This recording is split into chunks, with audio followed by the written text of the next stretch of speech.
I mean, and there's no non-zero chance of it going Terminator. It's not 0%, but it's. I think it's a small likelihood of annihilating humanity, but it's not zero. We wanted that probability to be as close to zero as possible. Inside a private conference room at the Wall Street Journal CEO Council Summit in New York, Elon Musk addressed a hand-picked crowd of business leaders, ready to share what drives his nonstop schedule and plans. You're about to watch the exclusive highlights of one of the most interesting interviews of Elon Musk, from AI systems powerful enough to nanny the planet, to self-sustaining Martian cities, midnight work marathons, drone-driven battlefields, and the battle against bot armies. These revelations reshape how technology, business, and society will collide next. But you've said that the only true currency is time. Can you give a sense to the people in this room who are scheduled within an inch of their lives, sort of how what is a day in the life of Elon Musk? What does that look like? Well, my days are very long and complicated, as you might imagine. Yeah. And there's a great deal of context switching. So there's a meme I like called relating to doom, where it's like, fear is not the mind killer, context switching is. So switching context is quite painful, but I do generally try to divide the company so it's predominantly one company on one day. So today is a Tesla day, for example, although I might end up at Twitter late tonight, and then tomorrow would be partly a Tesla day as well, but sort of half Twitter, and then Thursday would be sort of a half SpaceX, half Tesla day. But these things are somewhat intertwined. So the time management is extremely difficult. And this is going to sound pretty strange, but I only have one part-time assistant. In this part of the interview, Elon Musk calls time the only true currency, and then explains in practical terms how he runs his week. Jumping between companies is demanding, but this structure lets him tackle the biggest bottlenecks first. This is how he keeps 3 complex operations moving at once, by owning the schedule and focusing on what has the most impact right now. Next, Musk revealed he rarely sleeps before 2 a.m., working almost the entire time each day. He framed these marathon sessions as normal for someone overseeing electric vehicle production, rocket launches, and social media operations. But to be clear, I won't be going to sleep until probably 2 a.m. or something like that, and be working almost the entire time. And if you're scheduling this yourself, is AI going to be helpful over the next few years to help you do this? Are you going to be using technology to help you manage that? I guess we'll all be using technology. I don't use a lot of AI myself day to day. I mean, Tesla AI is actually very advanced for real-world AI. It's the most advanced real-world AI by far. And in fact, if positions were swapped and it was, say, up to Microsoft and OpenAI to create the best large language model, or if the tasks were swapped, Tesla was given the task of making the most competitive large language model, and Microsoft and OpenAI were tasked with self-driving, Tesla would win. Okay. I don't think people understand the degree of the capability of Tesla's AI system. When asked if AI could help him manage time, Musk shifted to Tesla's own achievements. He claimed Tesla's self-driving AI is the most advanced real-world intelligence in use today. Musk went further, saying that if Tesla were tasked with building a large language model instead of Microsoft and OpenAI, it would win thanks to data from billions of miles of driving, feeding its neural networks. This also signals Tesla's ambition beyond cars. The clip highlights how central AI is to Musk's strategy across industries. On succession, Musk admitted he's identified trusted leaders for each company if he suddenly can't serve, but he rejected handing control to family by default. Instead, he floated creating an educational institution to hold his voting shares, ensuring stewardship benefits humanity. What is your succession plan if you suddenly can't execute what you're doing, both in terms of who runs the companies, but as importantly, who votes those shares in terms of, what happens longer term and strategically? What have you got a plan for all of those? Yeah, succession is one of the toughest age-old problems. It's plagued, countries, kings, prime ministers, and presidents and CEOs for since the dawn of history. There is no obvious solution. I mean, there are particular individuals identified as that I've told the board, look, if something happens to me unexpectedly, this is my recommendation for taking over. So in all cases, the board is aware of who my recommendation is, which they may choose to. It's up to them, of course. They may choose to go a different direction, but there is in the worst case scenario, this is who should run the company. The control question is a much tougher question.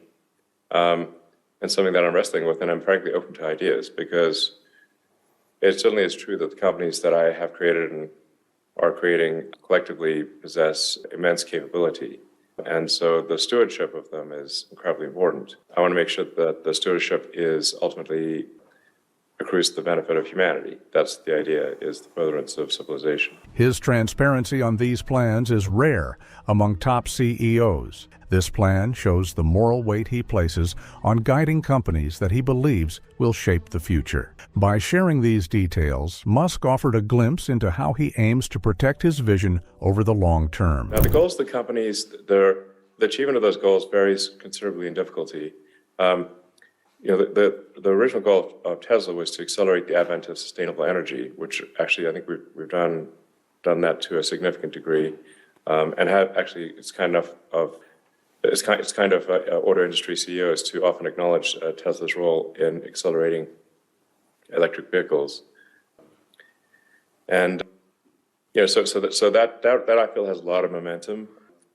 They're still solving self-driving, which we're aspirationally hoping to do this year, and so Tesla's got a long way to go, but the execution plan is relatively clear, and that execution plan will generate a lot of positive cash flow for the company. So it's a fairly obvious thing to do. With SpaceX, it's a harder problem because the long-term objective is to make life multiplanetary with a self-sustaining city on Mars, which is likely to be very cash flow negative at first, and very much a long-term. Let's just say the target market on Mars is small, and the key threshold for multiplanetary is that if the supply ships from Earth stop coming for any reason, that Mars does not die out. That's the critical great filter. If you talk about things in terms of the Fermi paradox, the great filter is Mars being self-sustaining without any resupply ships from Earth. Until we reach that point, we're really just a one-planet civilization with an extension.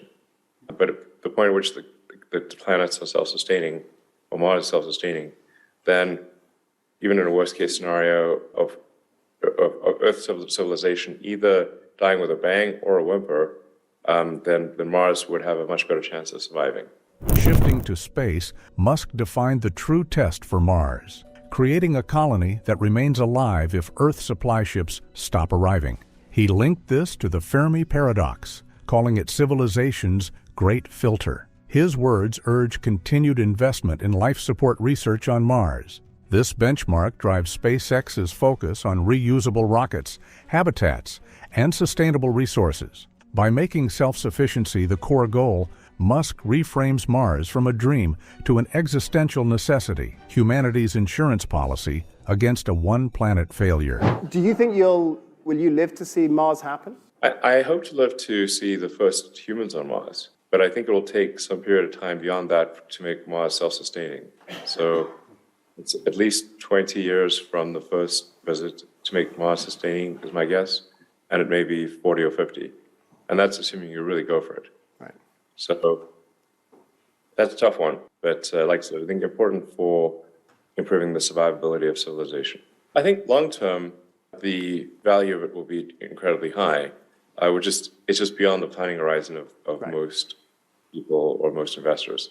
So, I mean, obviously, if there's a thriving city on Mars and there's a lot of interplanetary commerce, and SpaceX is the primary provider of that, it would be immensely valuable. So, but the important thing is that there be this self-sustaining, colony, and I think we generally operate with too much of an assumption that civilization is robust and nothing could really take it down.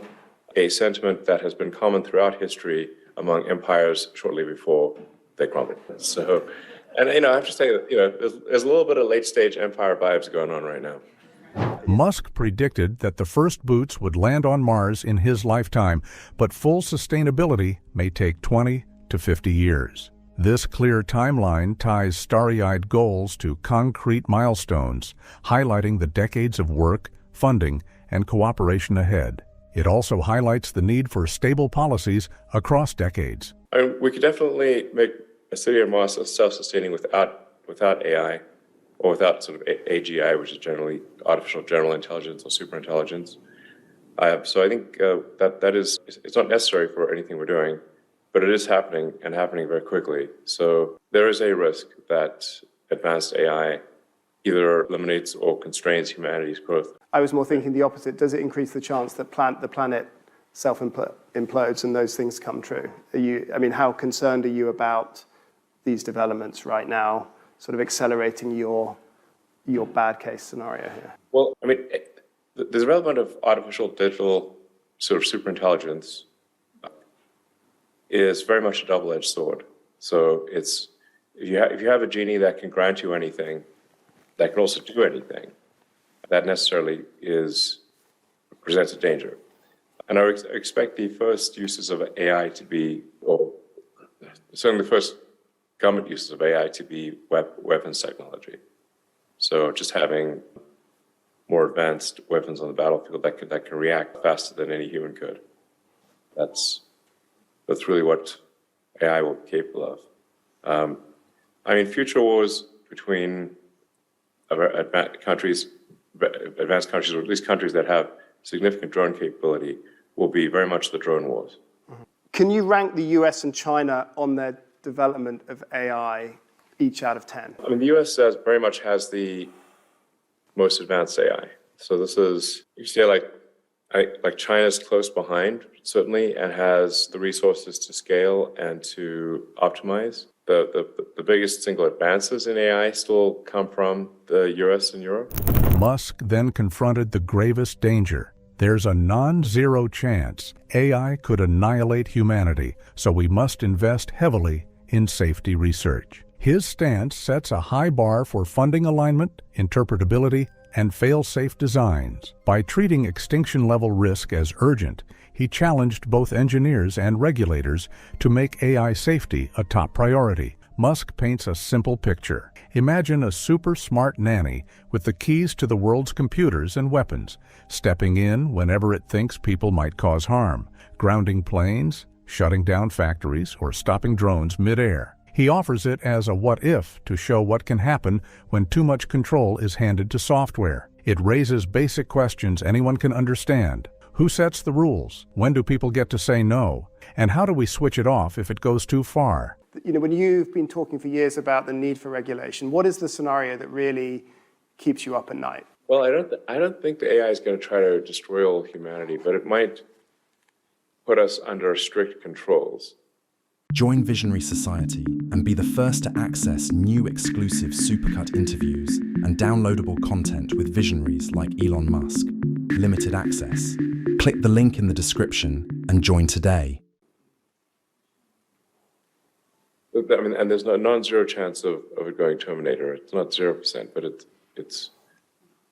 I think it's a small likelihood of annihilating humanity, but it's not zero. We wanted that probability to be as close to zero as possible. And then, like I said, of AI assuming control for the safety of all the humans and taking over all the computing systems and weapon systems of Earth, and effectively being like some sort of Uber nanny. Musk warned future wars could be fought by autonomous drone swarms, making split-second decisions that no human could match. He urged that nations update rules of engagement and international law on autonomous weapons. This serves as a warning to update regulations before AI-driven conflicts become reality. His stark forecast pushes world leaders to address accountability, ethics, and controls for lethal algorithms today before tomorrow's battlefields evolve without human oversight. In another thought experiment, Musk imagined AI disarming all humans and punishing any rule breakers to enforce peace. This speculation warns of the danger in ceding control to machines. By presenting this scenario, Musk urged us to build legal and ethical limits into AI, ensuring human rights cannot be overridden by algorithmic decree. One way to achieve world peace is to take all the weapons away from the humans so they can no longer use them, and to punish any humans that engage in extraterritorial activity.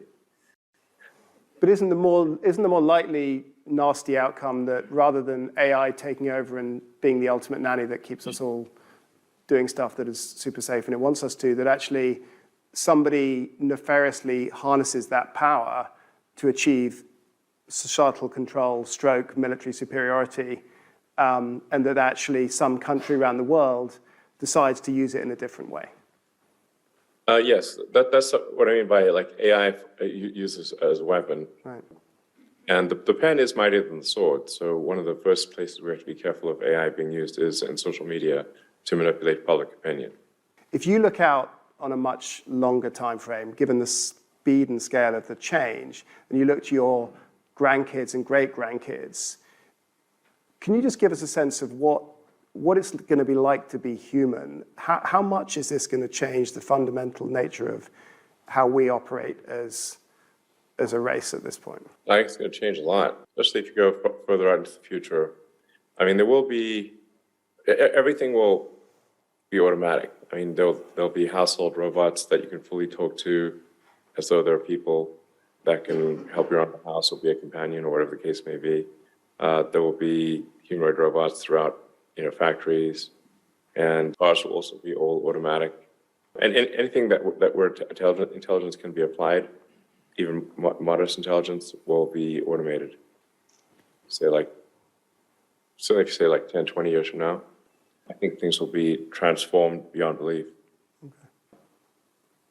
Okay. You probably won't recognize society in 30 years. I do think we're fairly close. You asked me about artificial general intelligence. I think we're perhaps only 3 years, maybe 6 years away from it. Looking ahead, he expects wider automation in daily life, from household robots to fully autonomous vehicles, and places the arrival of general-purpose AI within a few years. If you enjoyed this story, we've selected 2 more videos we think you'll find fascinating. Check out our recommended picks on the left and right of your screen now.